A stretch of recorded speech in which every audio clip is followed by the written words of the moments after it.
Titi, je suis contente de vous retrouver dans cette vidéo. Je sors de la douche, donc excusez-moi pour le mode pas très coiffé.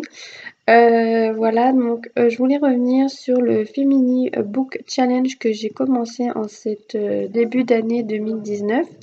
Donc je vous remettrai tout en barre d'infos. Je suis Opaline, en fait, une youtubeuse qui a lancé ce challenge, donc qui est plutôt féministe, voilà.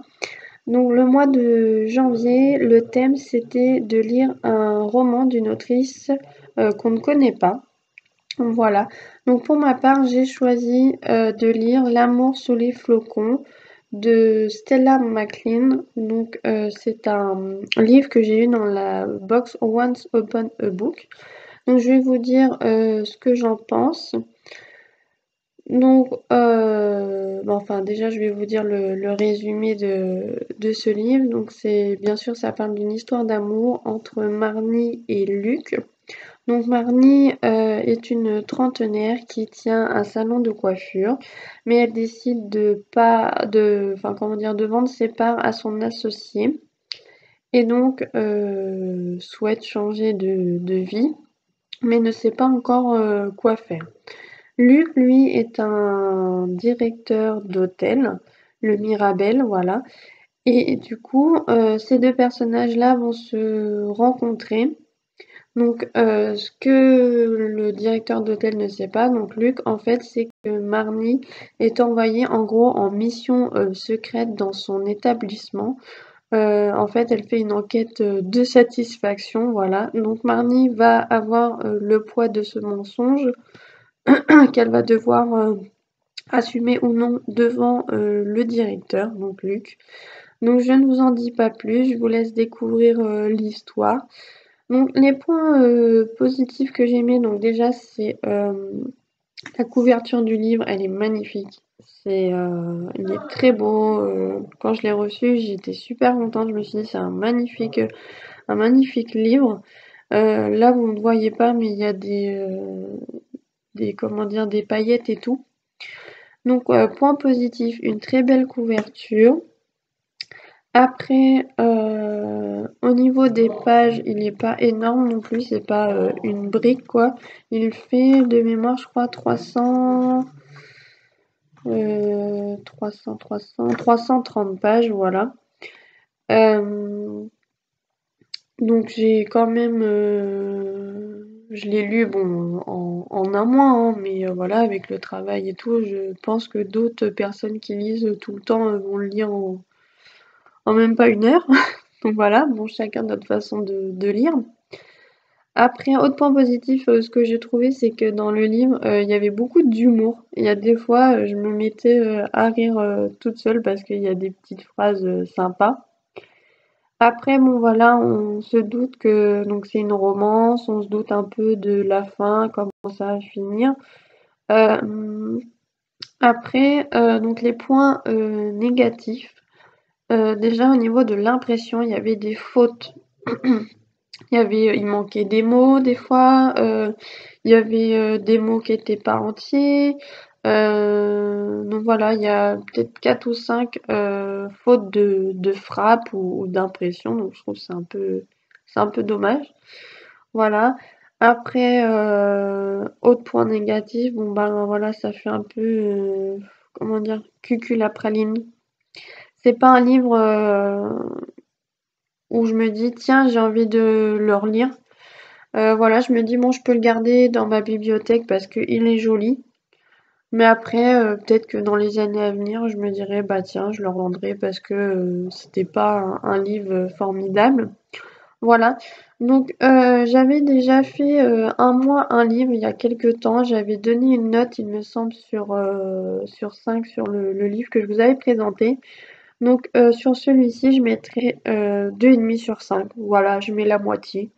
C'est pas, c'est une histoire sympa, comme on dit, c'est au moment de Noël, voilà, il y a une romance, bon, c'est sympathique à lire sous la couette, mais c'est pas un coup de cœur, ça casse pas trois pattes à un canard, comme on dit, voilà. Si vous l'avez lu, dites-moi ce que vous en pensez. Après, peut-être que la romance, pour moi, c'est peut-être pas trop mon style de livre. Pourtant, dans la vie, je suis quelqu'un de très romantique. Mais là, voilà. Bon, c'est un livre quand même sympa. Je l'ai lu. Comme j'ai dit, il y avait des passages qui étaient drôles. Le mois de février, je m'étais fait une liste pour savoir quel livre j'allais choisir à la bibliothèque et si du coup il était disponible. Donc le thème c'était choisir le premier roman d'une autrice. Donc je vous énumère la liste si au cas où cela peut vous intéresser. Donc ce sont 1, 2, 3, 4, 5, 6, 6 livres que je m'étais noté. Donc il y a Les mystères de la Ripsen, Sans elle d'Alma Brami, Les 10 vœux d'Alfred de Maud Miami, Avec toutes mes sympathies, Parvana, c'est une BD, et Le mec de la tombe d'à côté. Donc pour le mois de février, j'ai choisi celui-ci, Les mystères de la Ripsen, donc le Sans jamais n'oublie, donc c'est le tome 1. Il me semble qu'il existe 3 tomes. Donc je vais vous lire le petit résumé. Donc la Ripsen, 1899. Dans cette cité-État indépendante où les bouchers constituent la casse forte d'un régime populiste, 3 destins se croisent. Liberté, la mécanicienne hors pair, Carmine, l'apprenti louchébène et Nathanaël l'orphelin au passé mystérieux, tandis que de grandes festivités se préparent pour célébrer le nouveau siècle, l'ombre d'une société secrète vient planer sur la ville. Et si les frères de sang revenaient pour mettre leur terrible vengeance à exécution? Voilà, donc c'est un livre, ils mettent livre gagnant de la 2e édition du concours du premier roman jeunesse organisé par Gallimard Jeunesse, Télérama et RTL. Et du coup, apparemment, ils disent que on énumère dedans des faits réels, donc genre des faits qui sont passés autrefois et qu'ils ont été un petit peu mélangés avec de la fantaisie. Donc je ne connais pas du tout. Alors oui, l'autrice c'est Lucie Pierra Pajot. Donc voilà, c'est son premier roman. Je me suis arrêtée sur ce livre parce que j'aimais déjà bien la couverture.